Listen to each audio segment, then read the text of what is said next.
제2부 1. 1805년 10월 러시아군은 오스트리아 대공국의 촌락과 도시를 점령하고 있었다. 러시아에서 또 새로운 부대들이 계속 도착해 브라우나우 요셉 부근에 수경하면서 주둔지 주민들에게 무거운 부담을 주고 있었다. 브라우나우에는 총사령관 쿠트초프의 군사령부가 있었다. 1805년 10월 11일 브라우나우에 막 도착한 보병 연대들 중 하나는 총사령관의 사열을 기다리며 도시에서 반마일쯤 떨어진 지점에 머물고 있었다.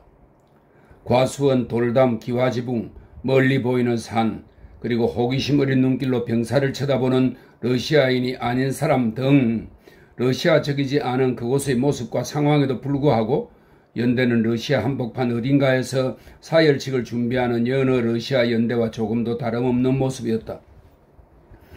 마지막 행군이 있던 날 저녁부터 총사령관이 행군 중에 연대를 사열한다는 명령이 하달되었다. 연대장이 보기에 명령서의 표현이 불명확해서 명령서의 말을 어떻게 해석할지, 행군 복장을 할지 말지에 대한 문제가 제기되었지만 인사라 늘 부족한 것보다 넘치는 편이 낫다는 근거에서 예장을 갖춘 연대를 보여주기로 대대장 회의에서 결정되었다. 그 바람에 30베르스트를 행군한 병사들은 눈도 붙이지 못한 채 밤새도록 수선을 하고 몸과 의복을 청결히 했다. 부관들과 중대장들은 부대를 세분하고 감했다. 그리하여 아침 무렵이 되자 연대는 전날 마지막 행군을 할 때의 방만하고 무질서한 무리가 아닌 2000명의 질서정연한 진용을 갖추어 갔다. 한 사람 한 사람이 자신의 자리와 임무를 잘 알고 있었으며 그들의 단추와 가죽끈은 모두 청결하게 빛났다. 겉모습만 정돈된 것이 아니었다. 만약 총사령관이 군복 밑을 들쳐 보았다면 어느 군복 아래에서나 한결같이 깨끗한 루바시카를 보았을 것이고 어느 배낭 속에서나 병사들이 실체 이밀체라 부르는 물품들을 규정한 수만큼 발견했을 것이다. 다만 누구도 안심하지 못하는 상황이 있었다. 바로 신발이었다. 절반이 넘는 병사들이 너덜너덜 찢어진 부츠를 신고 있었다. 그 결함은 연대장의 잘못으로 생긴 것이 아니라 수차례의 요청에도 불구하고 오스트리아 당국이 군수 물자를 제공하지 않은 상황에서 연대가 1000베르스트를 걸었기 때문이었다. 연대장은 눈썹과 구레나룻이 희끗한 나이 지긋하고 다혈질인 장군으로 어깨와 어깨 사이보다 가슴과 등 사이가 더 건장하고 넓었다. 그는 주름 잡힌 깔끔한 새 군복을 입고 굵직한 금빛 견장들을 달았다. 견장들은 마치 그의 우람한 어깨를 아래로 누르는 게 아니라 위로 치켜 올리는 듯 했다. 연대장은 삶에서 가장 엄숙한 일 가운데 하나를 행복하게 수행하는 사람의 표정을 짓고 있었다. 대열 앞에서 느릿느릿 돌아다녔고 그렇게 걷는 동안 가볍게 허리를 구부린 채 한 걸음 한 걸음 뗄 때마다 몸을 부르러 떨었다. 연대장은 자신의 연대를 황홀하게 쳐다보며 행복해하는 듯 보였고 온 정신을 연대에만 쏟고 있는 것 같았다. 하지만 그럼에도 그의 떨리는 걸음걸이는 그의 마음속에 전쟁에 대한 관심 외에 세속의 관심사와 여자가 적지 않은 자리를 차지하고 있음을 말해주는 듯 했다. 이복에 미하일로 미트리치 그가 대대장에게 말을 걸었다. 대대장은 싱글거리며 앞으로 나섰다. 그들은 행복해 보였다. 어젯밤엔 아주 호되게 골탕 먹었네. 하지만 우리 연대도 그렇게 나쁘지는 않은 것 같은데 어떻소? 대대장은 유쾌한 반어법을 이해하고 웃음을 터뜨렸다. 차리친 루크의 들판에서도 쫓겨나지 않을 겁니다. 뭐지? 연대장이 말했다. 그때 신호병들을 배치해둔 도시에서 뻗어나온 길에 말 탄 사람 둘이 나타났다. 부관과 그 뒤를 따르는 카자크였다.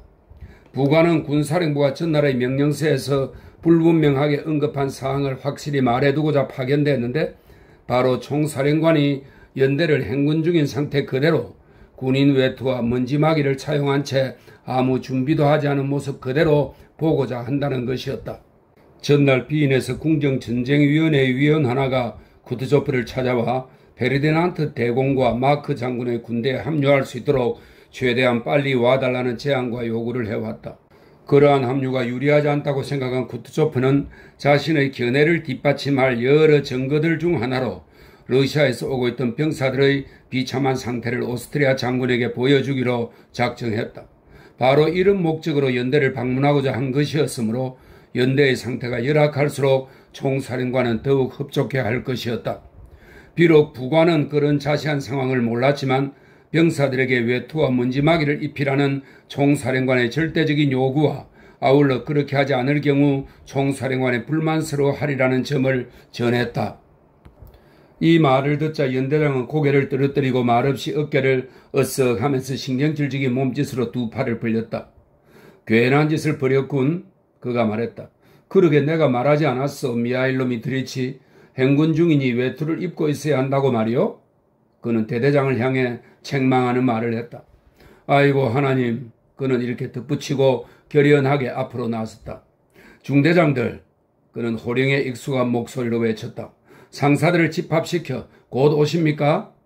그는 자신이 언급하고 있는 인물과 관련된 것으로 보이는 정중하고 공손한 표정을 지으며 부관을 향해 말했다. 1시간 뒤일 거라고 생각합니다. 옷 갈아입을 시간이 되겠습니까? 잘 모르겠습니다, 장군.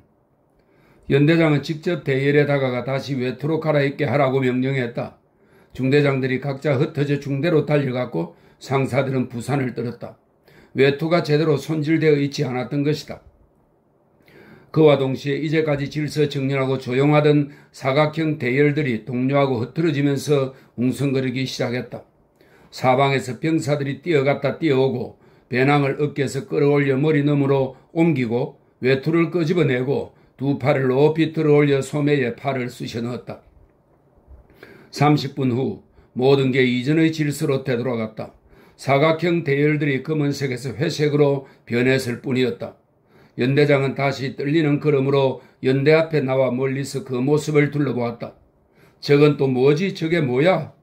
그가 걸음을 멈추고 고래고래 소리를 지렀다. 삼중대장을 불러와. 삼중대장은 장군님에게로, 중대장은 장군님에게로, 삼중대장은 장군님에게로. 대열 사이에서 목소리들이 들렸고 부관이 미적거리는 장교를 찾으러 달려갔다. 열띤 목소리들이 명령을 잘못 이해해서 어느덧 장군은 삼중대로 라고 외치며 행선지에 다다른 순간 호출받은 장교가 중대 뒤에서 모습을 드러냈다. 그는 나이도 지긋하고 뛰는데 익숙하지도 않았지만 꼴사납게 자기 발에 걸려 뒤뚱거리며 장군 쪽으로 급히 달려왔다. 대위의 얼굴은 미처 공부해두지 못한 학과에 대해 말해보라고 지시받은 시콜라 학생처럼 불안한 기색이었다. 분명 무절제한 생활 탓인 시뻘건 얼굴에 반점들이 돋았고 입은 제자리를 찾지 못했다. 숨을 헐떡이던 대위는 거리가 가까워지자 조심스러운 걸음으로 다가왔다. 그동안 연대장은 대위를 머리끝에서 발끝까지 훑어보았다. 조만간 부하들에게 사라판이라도 입힐 참이요? 저게 뭐요? 연대장은 아래턱을 쑥 내밀어 제3중대 대열에서 다른 공장제 모직 색깔의 외투를 입은 병사를 가리키며 소리를 질렀다. 당신은 어디 있었던 거요? 다들 총사령관을 기다리는데 당신은 자리에서 이탈해 있었던 거요? 그렇소? 사열식대 병사들에게 카자크 복장을 어떻게 입히는지 내가 가르쳐 주지. 그럴까요? 중대장은 상관에게서 눈을 떼지 않은 채 두 손가락을 군모챙에 더욱 바짝 붙였다. 마치 이 순간 그는 오직 그렇게 손가락을 바싹 붙이는 행동에서만 자신의 구원을 보는 듯 했다. 아니 도대체 왜 말이 없어? 저기 당신 중대의 헝가리인처럼 입은 자가 누구요? 연대장이 매섭게 빈정거렸다. 각하. 아니 각하가 뭐요? 각하가 뭘 어쨌다는 건지 아무도 모르잖소? 각하. 저 사람은 돌로우프입니다. 강등된. 대위가 나직이 말했다. 뭐? 저자는 원수로 강등된 거요? 아니면 병사로 강등된 거요? 병사라면 격식에 따라 다른 병사들과 똑같이 입혀야지. 각하께서 직접 저 사람에게 행군하는 동안 그렇게 하라고 허가하셨습니다. 허가? 허가라니? 당신 같은 젊은이들은 언제나 그런 식이지. 연대장은 다소 흥분을 가라앉히며 말했다. 내가 허가했다고? 당신들에게 무슨 말이든 하기만 하면 의뢰해. 연대장은 잠시 침묵했다. 당신들에게 무엇라고 말하기라도 하면 의뢰해. 뭐요? 그가 다시 벌컥 화를 내며 말했다. 부하들에게 적절한 옷을 입히시오. 그러고 나서 연대장은 부관을 돌아보며 특유의 흔들흔들하는 걸음으로 연대 쪽으로 향했다. 그는 자신의 성난 모습이 마음에 들었는지 연대를 돌아다니며 화낼 구실을 더 찾으려는 것 같았다. 한 장교에게는 휘장을 깨끗이 닦아두지 않았다고, 또 다른 장교에게는 대열이 삐뚤삐뚤하다고 호통친 후 그는 제3중대로 다가갔다. 서 있는 꼴이 그게 뭐야? 어디에 발이 있나? 발이 어디에 있어? 연대장은 파란 외투를 입은 돌로프까지는 아직 5명가량 남은 지점에서 고뇌 어린 목소리로 외쳤다. 돌로프가 구부린 한쪽 다리를 천천히 펴고는 특유의 밝고 불손한 눈길로 장군의 얼굴을 똑바로 바라보았다. 왜 파란 외투야? 어서 꺼져. 상사, 저 녀석 옷 갈아입어. 쓰레기 같은. 그는 말을 채 끝맺지 못했다. 장군, 저에게는 명령을 수행할 의무가 있지만 참아야 할 의무는 없습니다. 돌로프가 서둘러 말했다. 대열에 있을 때는 말해서는 안 돼. 말하지 마. 말하지 말란 말이야. 모욕을 참아야 할 의무는 없습니다. 돌로프가 쩌렁쩌렁 울리는 큰 목소리로 말을 맺었다. 장군과 병사의 눈이 마주쳤다. 장군은 입을 꽉 다문 채 성남 표정으로 팽팽한 견장을 아래로 잡아당겼다. 제발 옷을 갈아입으시오. 부탁이오. 그가 자리를 뜨며 말했다. 2. 옷입니다. 그때 신호병이 외쳤다. 얼굴을 붉히고 말에게 달려간 연대장은 후들거리는 손으로 등자를 잡고 몸을 날려 말에 올라타 자세를 바로잡은 후 장금을 뽑아들고 행복하고 결연한 얼굴로 입을 비스듬히 벌린 채 고함지를 준비를 했다. 연대는 깨어나는 새처럼 흠칫하더니 숨을 죽였다. 차렷! 연대장은 자신에게는 즐겁고 연대에는 엄하며 다가오는 상관에게는 공손한 영혼을 뒤흔드는 목소리로 외쳤다. 양옆에 나무가 늘어서 있고 자갈이 깔리지 않은 대로를 따라 쌍쌍이 종대로 늘어선 말들이 끄는 차체가 높은 빈풍의 하늘색 콜라스카가 가볍게 스프링 소리를 내면서 빠르게 달려왔다. 콜라스카 뒤로 수행단과 크로아티아인 호위대가 말을 타고 따랐다. 쿠트조프 옆에는 오스트리아 장군이 러시아군의 검은 군복들 틈에 낯설게 보이는 하얀 군복을 입고 앉아 있었다. 콜라스카가 연대 곁에 멈추었다. 쿠트조프와 오스트리아 장군은 무언가에 대해 조용히 말을 나누고 있었다. 묵직한 걸음으로 디딤대에서 발을 내리며 쿠트조프는 숨을 죽인 채 그와 연대장을 바라보고 있는 2,000명의 병사들이 마치 존재하지도 않는다는 듯 가볍게 미소를 지었다. 구령 소리가 크게 울려 퍼지자 연대는 다시 들그덕거리며 요동하더니 받들어 총을 했다. 죽음 같은 정적 속에 총사령관의 힘없는 목소리가 들렸다. 연대는 건강을 기원합니다. 총사령관 각하라고 부르짖었다. 그러고는 다시 모두 숨을 죽였다. 처음에 쿠트조프는 연대가 움직이는 동안 한 곳에 서 있었다. 그러다가 나중에는 수행단을 거느리고 하얀 장군과 나란히 대열 사이를 지나다녔다. 연대장이 몸을 쭉 펴며 차림새를 단정히 하고 총사령관을 뚫어지라 쳐다보며 그에게 격려하는 모습, 몸을 앞으로 숙인 채 자신의 떨리는 동작을 가까스로 억제하며 장군들을 뒤따라 대열 사이를 오가는 모습, 총사령관의 말 한마디 한마디와 몸짓 하나하나에 벌쩍벌쩍 뛰어오르는 모습으로 볼 때 그는 상관의 의무보다 부하의 의무를 수행하는 데서 더 큰 기쁨을 느끼는 것이 분명했다. 연대장의 엄격함과 노력 덕분에 연대의 상태는 브라우나우에 함께 도착한 다른 연대들에 비해 아주 좋았다. 나고자와 병자도 겨우 217명뿐이었다. 신발을 제외하면 모든 것이 정연하게 정비되어 있었다. 쿠트초프는 대열 사이를 지나다가 이따금 발을 멈추고 러시아, 튀르크 전쟁에서 알게 된 장교들에게 그리고 가끔은 병사들에게도 다정한 말을 몇 마디 건넸다. 그는 신발을 바라보며 우울한 표정으로 여러 번 고개를 저었다. 그리고 누구 탓이라고 딱히 비난하는 것은 아니지만 상황이 얼마나 열악한지 눈에 띄지 않을 리 없다는 듯한 표정으로 오스트리아 장군에게 신발을 가리켜 보였다. 연대장은 그럴 때마다 연대에 관한 총사령관의 말을 한마디라도 놓칠까 두려워하며 앞으로 달려나가곤 했다. 쿠트조프 뒤에는 작은 소리로 한 말도 전부 들릴 정도의 거리에서 수행원 20명이 따르고 있었다. 수행원들은 서로 이야기를 나누며 간혹 소리내어 웃기도 했다. 잘생긴 부관이 총사령관 뒤에 가장 가까이 붙어 걷고 있었다. 볼콘스키 공작이었다. 그와 나란히 걷는 사람은 동료 네스비츠키였다. 그는 웃음 띤 온화하고 잘생긴 얼굴에 촉촉한 눈동자를 지닌 키가 크고 몹시 뚱뚱한 참모 장교였다. 네스비 척기는 곁에서 걷고 있는 까무잡잡한 경기병 장교가 불러일으킨 웃음을 간신히 참고 있었다. 경기병 장교는 웃지도 않고 시선을 고정시킨 눈동자의 표정을 바꾸지도 않은 채 진지한 얼굴로 연대장의 등을 바라보며 그의 동작을 하나하나 흉내냈다. 연대장이 부들부들 떨면서 몸을 앞으로 숙일 때마다 경기병 장교도 한치의 오차 없이 똑같은 모습으로 부들부들 떨며 몸을 숙였다. 네스비 척기는 키득키득 웃으면서 저 익살꾼 좀 보라고 다른 사람들을 쿡쿡 찔렀다. 쿠트조프는 눈이 튀어나올 듯이 상관을 좇는 수천의 눈동자들을 지나 느릿느릿 힘없이 걸어갔다. 제3중대 옆을 지나치다 그는 갑자기 걸음을 멈추었다. 그 바람에 걸음을 멈추려고 예상하지 못한 수행원이 그와 부딪혔다. 아, 디모인. 총사령관은 파란 외투 때문에 고초를 당한 붉은 코의 대위를 알아보고 말했다. 디모인이 연대장에게 질책을 받았을 때보다 더 꼿꼿하게 몸을 세운다는 것은 도저히 있을 수 없는 일처럼 보였었다. 그러나 총사령관이 말을 건 바로 그 순간 대위는 총사령관이 조금만 더 오래 보았다면 더 이상 버티지 못했을 것 같은 정도로 몸을 꼿꼿하게 세웠다. 그래서 쿠트조프는 대위의 입장을 헤아리고 오히려 행복을 빌어주고 싶었는지 서둘러 고개를 돌렸다. 부상으로 흉해진 쿠트조프의 뚱뚱한 얼굴에 희미한 미소가 스쳤다. 저 사람 역시 이즈마일 전투 시절의 전우지. 그가 말했다. 용감한 장교야. 자네도 저 사람에게 만족하나? 쿠트조프가 연대장에게 물었다. 그러자 연대장은 마치 거울처럼 경기병 장교에게 자신의 모습이 투영되고 있음을 깨닫지 못한 채 몸을 부르르 떨고 앞으로 다가가 대답했다. 매우 만족하고 있습니다, 총사령관 각하.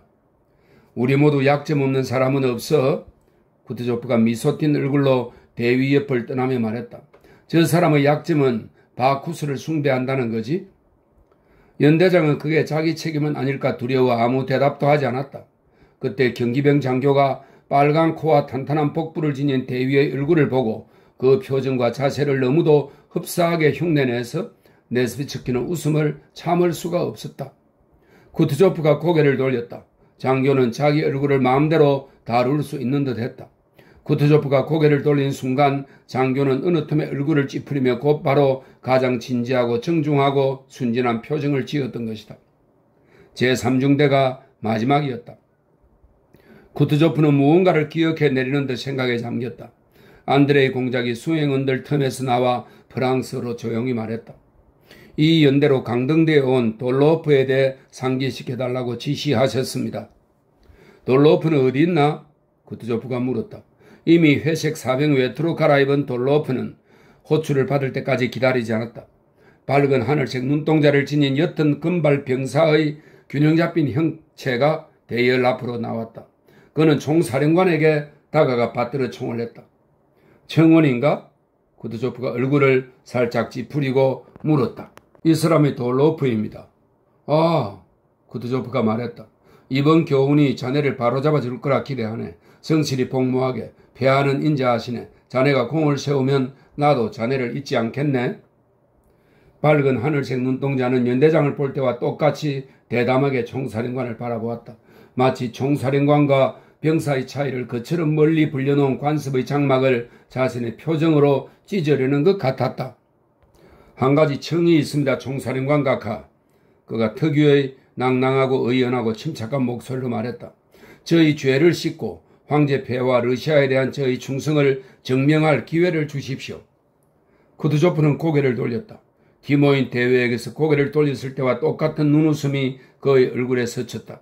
그는 고개를 돌리고 얼굴을 찌푸렸다. 마치 돌로프가 그에게 말한 모든 것, 그리고 자신이 돌로프에게 말할 수 있었던 모든 것을 그가 오래전부터 알고 있다는 점, 자신이 이미 그 모든 것에 진절머리를 내고 있으며 필요한 것은 그 모든 것이 전혀 아니라는 점을 그러한 표정으로 보여주고 싶은 것 같았다. 그는 몸을 돌려 콜야스카 쪽으로 걸음을 옮겼다. 연대는 중대별로 흩어져 브라우나우에서 멀지 않은 곳에 정한 수경지를 향해 출발했다. 그들은 그곳에서 신발도 구하고 옷도 수선하고 고된 행군 후의 휴식을 갖게 되리라 기대했다. 나한테 서운하진 않지요. 브로르 이그나티예비치.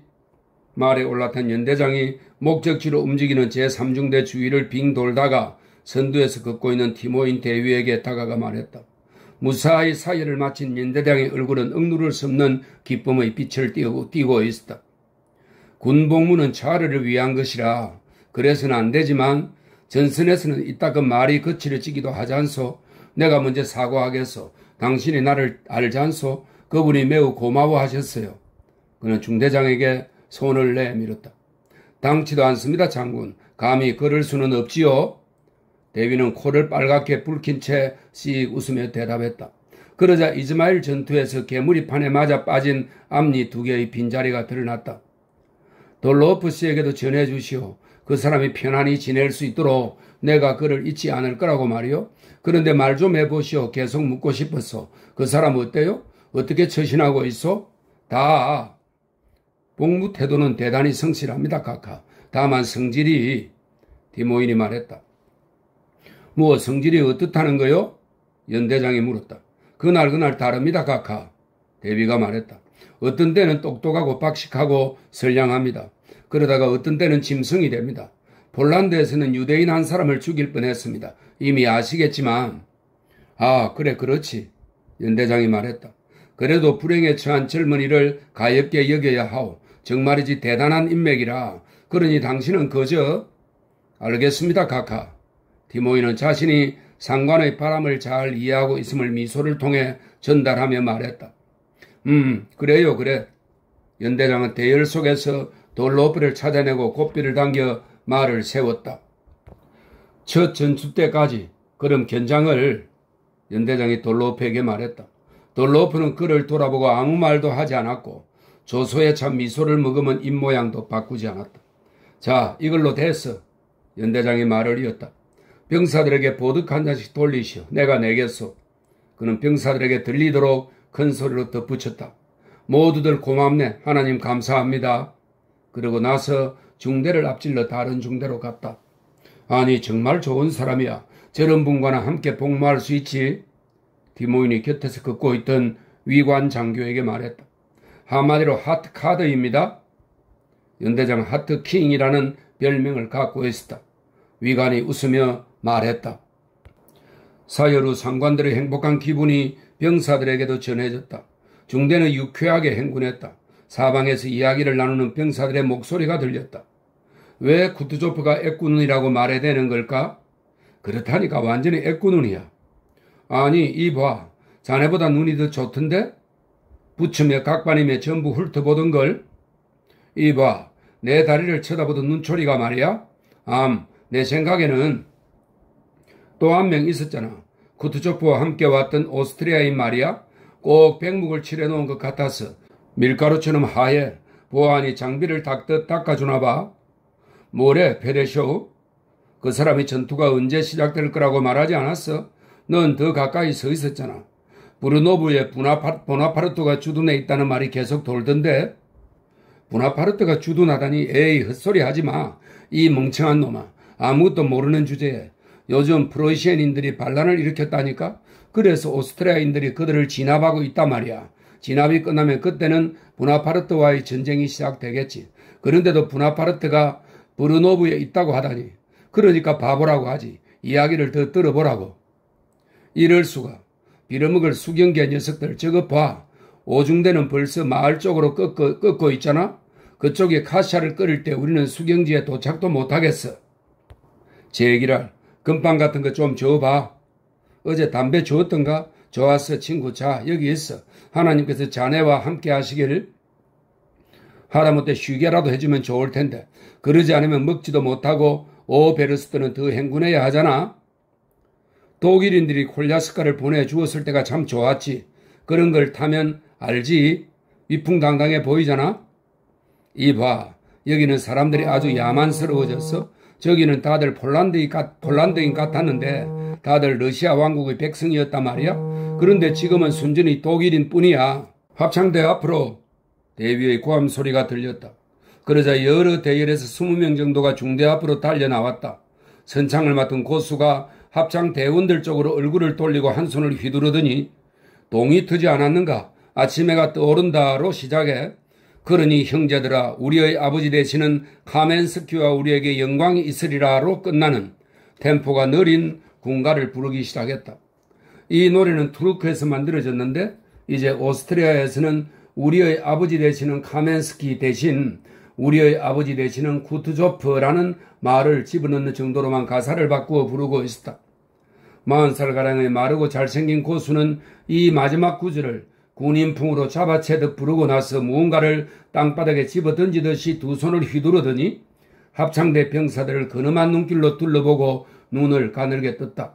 그런 다음 모든 눈이 자신에게 집중되어 있음을 확인한 그는 마치 눈에 보이지 않는 귀중한 물건을 두 손으로 머리 위에 조심스레 들어올려 몇 초 동안 그렇게 있다가 갑자기 절망적으로 내동댕이 치는 듯한 몸짓을 했다. 아, 그대는 나의 집, 나의 집, 나의 새로운 집. 20명의 목소리가 노래를 받았다. 캐스트네츠 연주자가 무거운 장배도 아랑곳 않고 날렵하게 앞으로 튀어나와 중대를 마주한 채 어깨를 들썩이고 캐스트네츠로 누군가를 울려대며 뒷걸음질해 나아갔다. 병사들은 노래의 박자에 맞추어 두 팔을 흔들고 자기도 모르게 발걸음을 맞추며 성큼성큼 걸었다. 중대 뒤쪽에서 바퀴 소리와 스프링 소리와 말바꾸 소리가 들려왔다. 쿠트조프는 수행원들과 함께 도시로 돌아가는 중이었다. 총사령관은 부하들에게 계속 자유롭게 가라는 신호를 보냈다. 그의 얼굴에도 모든 수행원들의 얼굴에도 노래소리에 대한 그리고 춤추는 병사와 유쾌하고 활기차게 행군하는 중대 병사들에 대한 만족감이 떠올랐다. 골리아스카는 오른쪽 측면으로 중대들을 앞지르고 있었는데 거기 두 번째 대열에서 하늘색 눈동자의 병사가 눈에 띄었다. 돌로프였다. 그는 노래의 박자에 맞춰 유달리 활기차고 우아하게 행군하며 그 순간 중대와 함께 행군하지 않는 모든 이들을 불쌍하게 여기는 듯한 표정으로 말탄 사람들의 얼굴을 바라보았다. 쿠트조프의 수행원들 가운데 연대장을 흉내내던 경기병 소위가 콜리아스카에서 떨어져 나와 돌로프 쪽으로 말을 몰았다. 경기병 소위인 제르코프는 한때 베테르부르크에서 돌로프가 이끌던 방종한 패거리에 끼인 적이 있었다. 그는 국경 밖에서 병사가 된 돌로프와 마주쳤는데 아는 척할 필요가 없다고 생각했다. 그러나 쿠트조프가 이 강등된 병사와 대화를 나누고 나자 옛 친구를 만난 기쁨을 드러내며 그에게 말을 걸었다. 사랑하는 친구 어때? 그는 노래소리에 따라 중대의 발걸음과 나란히 말의 보조를 맞추면서 물었다. 내가 어떠냐고? 돌로프가 차갑게 대꾸했다. 보다시피 활기찬 노래는 제르코프가 말할 때의 그리낌 없는 쾌활한 어조와 돌로프가 대답할 때의 짐진 냉담한 어조에 특별한 의미를 부여하고 있었다. 상관들과는 어떻게 맞춰 나가고 있어? 제르코프가 물었다. 괜찮아, 좋은 사람들이야. 그런데 어떻게 사령부에 기어들어간 거야? 파견됐어. 당직 근무야. 두 사람은 잠시 침묵했다. 그녀가 오른쪽 옷소매에서 매를 날려 보낸다. 노래는 무심결에 기운차고 유쾌한 감정을 불러일으키며 울려 퍼졌다. 만약 두 사람이 노래소리가 들리지 않을 때 말을 주고받았더라면 그들의 대화는 아마 다른 모습을 띄었을지도 모른다. 뭐야, 오스트리아인들이 정말 패했어? 돌로프가 물었다. 알게 뭐야, 그렇대? 잘 됐네. 돌로프는 마치 노래가 그리라고 요구하기라도 한 것처럼 짧고 분명하게 대답했다. 어때? 아무 때나 저녁에 우리한테 와. 파라오 게임 한 판 벌여야지. 제르코프가 말했다. 돈이 많이 생겼나 보지? 와. 안 돼. 다짐했거든. 진급할 때까지는 술도 안 마시고 노름도 안 할 거야. 그럼 첫 전투까지. 그때가 되면 알게 되겠지. 두 사람은 다시 입을 다물었다. 뭐든 필요한 게 있으면 들러. 언제든 사령부가 자네를 도울 테니. 제르코프가 말했다. 돌로프는 경멸의 미소를 흘렸다. 걱정하지 않는 편이 좋아. 필요한 게 있으면 부탁하지 않고 직접 손에 넣을 테니까. 뭐 난 그냥 나도 그저. 안녕. 몸 조심해. 높이 멀리 고향 쪽으로. 제르코프는 말에 박차를 가했다. 흥분한 말은 어느 발부터 내디뎌야 할지 몰라 발을 두세 번 구르다가 발걸음을 추스르고 상황을 수습한 후 노래박자에 맞춰 질주하며 중대를 앞지르고 콜리아스카를 뒤쫓았다. 3. 사열직에서 돌아온 쿠트조프는 오스트리아 장군을 데리고 자신의 집무실로 들어갔다. 그리고 큰 소리로 부관을 불러 지금 도착하고 있는 부대들의 상황에 관한 서류들과 전위 부대를 지휘하는 페르디난트 대공에게서 온 편지들을 가져오라고 지시했다. 안드레이 볼콘스키 공작이 쿠투조프가 요구한 서류를 들고 총사령관 집무실로 들어섰다. 탁자 위에 펼쳐진 지도 앞에 쿠투조프와 궁정전쟁위원회 위원인 오스트리아인이 앉아 있었다. 그런데 쿠투조프가 볼콘스키를 돌아보며 말했다. 부관에게 기다려달라고 부탁하는 말인 듯 했다. 그는 시작된 대화를 프랑스어로 이어갔다. 한 가지만 말하겠소, 장군. 쿠투조프는 자신이 차분하게 내뱉는 말 한마디 한마디에 귀를 기울이지 않을 수 없게 하는 기분 좋은 우아한 표현과 억양으로 말했다. 쿠투조프 자신도 자기 말을 만족스럽게 듣고 있는 듯 했다. 하나만 말하지요, 장군. 만약 이 일이 나의 개인적인 희망에 달린 문제라면 프란츠 황제 폐하의 의지는 오래전에 실현되었을 거요. 나는 이미 오래전에 대공과 합류했을 거란 말이요. 그리고 나의 정직함을 믿어주시오. 나 개인으로는 말이요. 오스트리아에 그토록 많은 나보다 식견이 높고 노련한 장군에게 군대의 최고 지휘권을 넘기고 이 모든 무거운 책임을 내 어깨에서 내려놓을 수만 있다면 나 개인으로는 참으로 기쁠 것이요. 하지만 현실은 이따금 우리보다 더 강합니다, 장군. 그러고 나서 쿠투조프는 마치 당신에게는 나를 믿지 않을 권리가 있고 또 나는 당신이 나를 믿든 안 믿든 전혀 개의치 않소. 하지만 당신에게는 그것에 대해 내게 말할 만한 근거가 없소. 그리고 중요한 건 바로 그 점이요. 하고 말하는 듯한 표정으로 미소를 지었다. 오스트리아 장군은 불만스러운 표정을 지었지만 쿠투조프에게 계속 똑같은 어조로 대답할 수밖에 없었다. 오히려 그는 입 밖에 내는 말에 담긴 아첨의 의미와 너무나 모순되는 짜증스럽고 성난 어투로 말했다. 오히려 대공 전하께서는 총사령관 각하가 공동의 대의에 참여해 준 것을 높이 평가하고 계십니다. 하지만 우리는 현재의 지연 상황이 명성 높은 러시아군과 그 지휘관들에게서 그들이 전장에서 능숙하게 쟁취하던 저 월계관을 앗아가고 있다고 생각합니다. 그는 미리 준비한 듯한 문구로 말을 맺었다.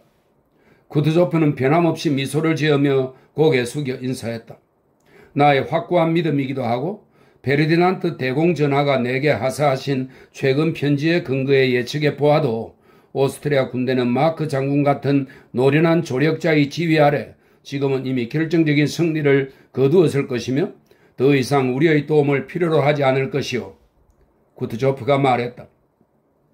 장군은 얼굴을 찌푸렸다.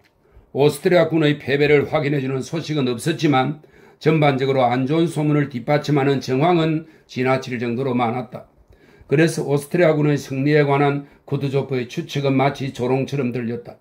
그러나 쿠투조프는 자신에게는 그렇게 추측할 권리가 있다고 말하는 여전히 똑같은 표정으로 온화한 미소를 짓고 있었다. 실제로 마크의 군대에서 보낸 최근의 편지는 그 군대의 승리와 더할 나위 없이 유리한 전략적 위치에 대해 알리고 있었다. 그 편지를 가져오게. 쿠투조프가 안드레이 공작을 향해 말했다. 자, 보시오. 쿠투조프는 양 입술 언저리에 비웃음을 띤 채 페르디난트 대공의 편지에서 다음의 부분을 오스트리아 장군에게 독일어로 읽어주었다. 우리는 완전히 집결된 약 7만의 병력을 보유하고 있어. 따라서 적이 레흐강을 건너려 할 경우 그들을 공격하여 무찌를 수 있어. 우리는 이미 울럼을 확보했으므로 도나우강 양쪽을 통제할 수 있다는 이점이 생겼어. 따라서 만일 적이 레흐강을 건너지 않을 경우에 우리는 언제라도 도나우강을 건너 적의 연락로를 덮친 후 하류 지역에서 다시 도나우강을 넘어올 수 있어. 적이 모든 병력을 우리의 신실한 동맹군 쪽으로 돌리려 한다면 적의 의도가 실현되지 못하도록 막을 수 있어. 따라서 우리는 러시아 제국군이 충분한 준비를 갖출 때까지 기꺼이 기다리겠어. 이후 서로 힘을 합하면 적이 마땅히 받아야 할 운명을 마련하기 위한 수단은 쉽사리 찾게 될 것이요. 쿠투조프는 그 구절을 다 읽은 뒤 무겁게 한숨을 쉬고 궁정전쟁위원회 위원을 부드러운 눈길로 유심히 바라보았다. 하지만 총사령관 각하, 최악의 상황을 예상하도록 가르치는 지혜의 원칙을 아시지 않습니까? 오스트리아 장군이 말했다. 농담은 끝내고 본론으로 들어가고 싶다는 투였다. 그는 불만스러운 얼굴로 부관을 돌아보았다. 신뢰하오 장군. 쿠투조프가 그의 말을 가로막으며 안드레이 공작에게로 몸을 돌렸다. 이보게, 코즐롭스키에 가서 우리 정찰병의 보고서를 전부 받아오게. 이것은 노스티츠 백작에게서 온 편지 2통이고 이것은 페르디난드 대공전하에게서 온 편지고 또 이것도 그는 안드레이 공작에게 서류 몇 장을 건네며 말했다. 이것들 전부를 토대로 해서 프랑스로 깨끗이 비망록을 작성하게 우리가 오스트리아 군의 움직임에 대해 확보한 모든 정보를 한눈에 알아볼 수 있도록 기록한 뒤에 폐하께 제출하도록 하게. 안드레이 공작은 첫 몇 마디에서 쿠투조프가 한 말뿐 아니라 그에게 하고 싶어 했을 말까지 이해했다는 표시로 고개를 숙였다. 그는 서류를 모으고 두 사람 모두에게 고개 숙여 인사한 후 조용히 양탄자를 밟으며 대기실로 나왔다. 안드레이 공작이 러시아를 떠난 후 그리 많은 시간이 지나지 않았지만 그 사이 많이 변해 있었다. 그의 얼굴 표정과 동작과 걸음걸이에서 예전의 가식과 피로와 나태는 그의 눈에 띄지 않았다. 그는 자신이 다른 사람들에게 주는 인상을 생각할 겨를 없이 즐겁고 흥미로운 일에 몰두한 사람의 표정을 짓고 있었다. 그의 얼굴은 자신과 주위 사람들에 대한 큰 만족을 드러냈고 그의 미소와 눈빛은 한층 쾌활하고 매력적으로 보였다. 쿠투조프는 자신이 폴란드에 있을 때 합류한 안드레이 공작을 몹시 다정하게 맞아주었고 그를 잊지 않겠노라 약속했으며 다른 부관들보다 더 아꼈다. 그를 비인에 데려갔고 그에게 보다 중대한 임무를 맡기고 있었다. 비인에서 쿠투조프는 자신의 옛 동료인 안드레이 공작의 부친에게 편지를 썼다. 당신 아들은 그는 썼다. 학식과 의연함과 근면함에 뛰어난 장교가 되리라는 기대를 품게 합니다. 이런 부하를 두게 된 나 자신을 행복한 사람이라 여기고 있습니다. 쿠투조프 사령부에 있는 동료들 사이에서 또한 군대 전체에서 안드레이 공작은 페테르부르크 사교계에서도 그랬듯이 완전히 상반된 평판을 얻고 있었다. 소수의 사람들은 안드레이 공작을 자신들이나 여느 사람들과 다른 어떤 특별한 존재로 인정하며 그에게서 커다란 성공을 기대했다. 그들은 그의 말을 귀담아 들었고 그의 매혹에 빠져 그를 모방하고 있었다. 안드레이 공작도 이런 사람들과 있을 때는 담백하고 유쾌했다. 하지만 대다수 사람들은 안드레이 공작을 좋아하지 않았으며 그를 거만하고 차갑고 불쾌한 사람으로 여겼다. 그러나 그런 사람들과 함께 있을 때조차 안드레이 공작은 자기를 존경하고 심지어 두려워하게끔 처신할 줄 알았다. 안드레이 공작은 쿠투조프의 집무실에서 대기실로 나와 책을 들고 책상에 앉아있던 동료 당직 부관 코즐롭스키에게 서류를 가지고 다가갔다. 뭐야 공작? 코즐롭스키가 물었다. 우리가 왜 전진하지 않는지 기록을 작성해 두라는 명령이야. 왜? 안드레이 공작은 어깨를 으쓱했다. 마크에게서는 소식이 없나? 코즐롭스키가 물었다. 없어. 그가 패한 게 사실이라면 소식이 올 텐데. 그렇겠지. 안드레이 공작은 이렇게 말하고 출구 문으로 향했다. 그러나 바로 그때 맞은편에서 이제 막 도착한 것이 분명한 브로코트 차림의 키가 큰 오스트리아 장군이 문을 쾅 닫고 대기실 안으로 들어왔다. 머리에 검은 수건을 동여매고 목에는 마리아 테레지아 훈장을 달고 있었다. 안드레이 공작은 발을 멈추었다. 쿠투조프 총사령관은 막 도착한 장군은 양옆을 돌아보고 거침없이 집무실 문으로 다가가며 날카로운 독일어 발음으로 빠르게 말했다. 총사령관님은 바쁘십니다. 코즐롭스키가 낯선 장군에게 황급히 다가가 문으로 향하는 길목을 막으며 말했다. 어떻게 보고할까요? 낯선 장군은 자기를 모를 수 있다는 것에 놀란 듯 키가 크지 않은 코즐롭스키를 멸시에 탄 눈길로 위에서 아래로 훑었다. 총사령관님은 바쁘십니다.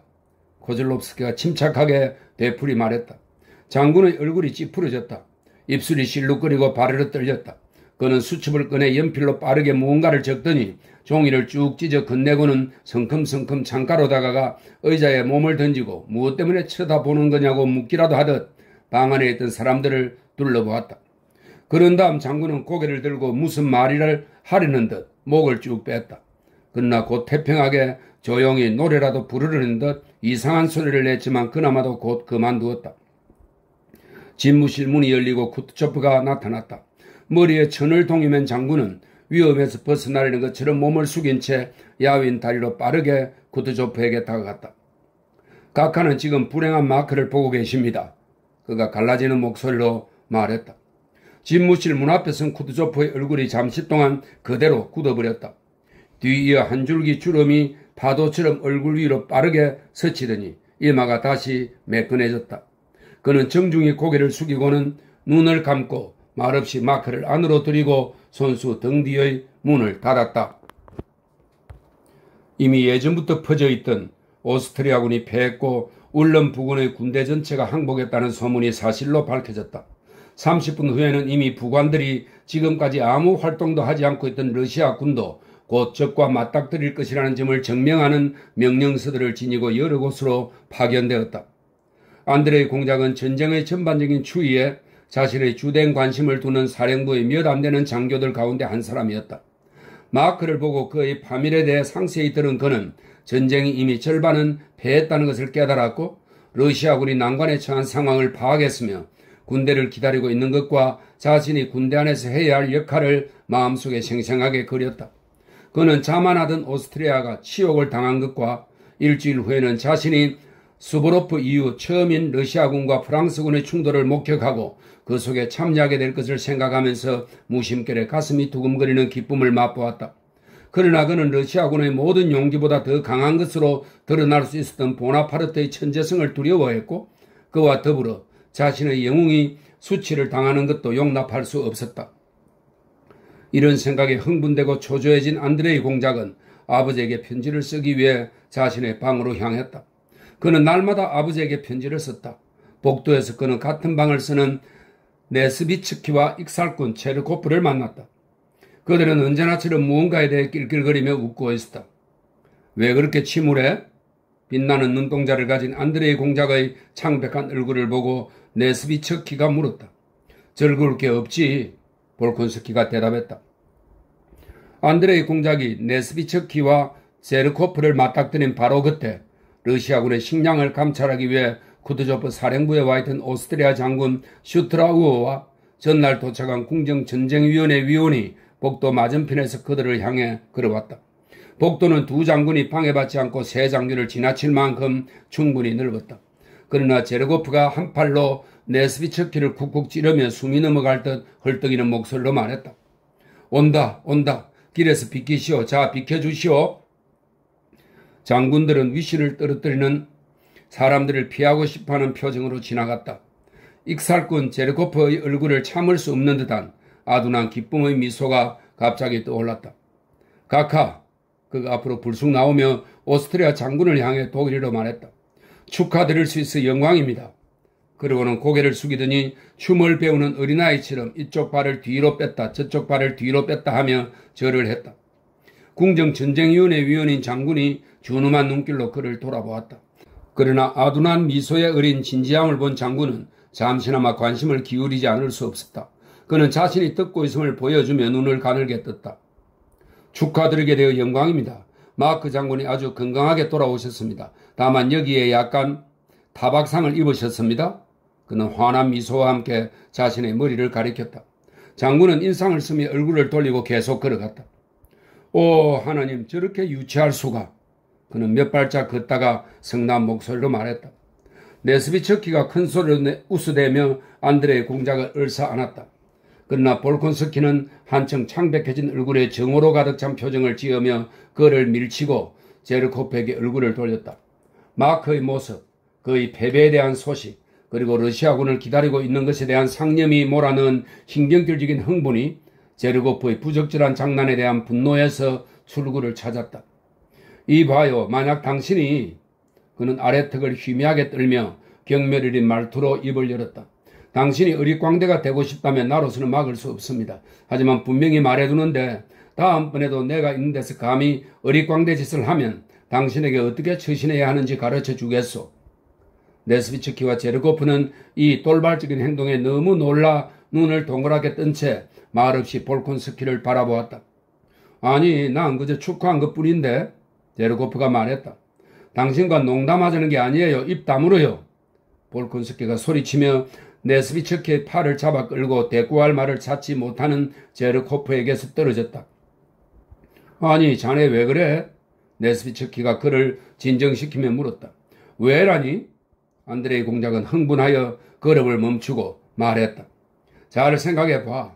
우리가 차르와 조국을 섬기며 전체의 성공에 기뻐하고 전체의 실패에 슬퍼하는 장교인지 아니면 주인의 일과 아무 상관없는 하인인지를 말이야.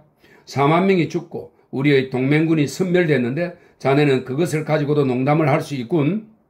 그는 마치 자신의 견해를 이 프랑스 구절로 견고하게 하려는 듯 말했다. 자네가 친구로 삼은 바로 저 신사 같은 변변찮은 풋내기 녀석은 그래도 괜찮아. 하지만 자네는 그러면 안 돼. 자네는 안 된다고. 그렇게 휘낭나게도 되는 건 풋내기 녀석들 뿐이야. 제르코프가 들을 수도 있다는데 생각이 미치자 안드레의 공작은 러시아어로 덧붙이면서 이 단어를 프랑스 억양으로 발음했다. 그러고 나서 경기병 소유가 무슨 대답을 하지 않을까 하고 잠시 기다렸다. 그러나 소유는 몸을 돌려 복도를 빠져나갔다.